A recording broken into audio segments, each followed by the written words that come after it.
संजय शिरसाटांबद्दल संजय राऊतांनी अमित शहांना पत्र दिल्याचं कळतंय। रोहित पवार यांच्याकडून शिरसाटांवर 5,000 कोटींच्या भ्रष्टाचारांचे आरोप केले गेले।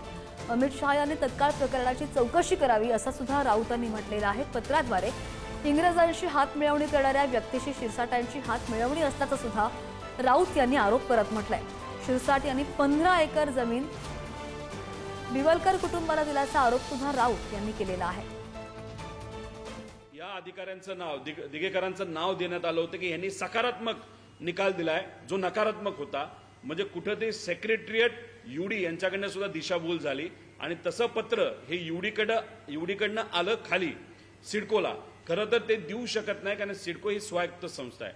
त्या संयुक्त संस्थेचा प्रमुख कोण होतं ते शिरसाट होते। शिरसाटांच्या सहीली या पत्राचा रेफरन्स घेऊन तिथं बिवलकरांना 5,000 कोटीची जमीन तिथं दिली। त्यामुळे शिंदे साहेबांचा आणि ते मंत्री असतानाचं काय रिलेशन आहे की हे आपल्याला बघावं लागेल। पण शिरसाटांचं डायरेक्ट रिलेशन आहे।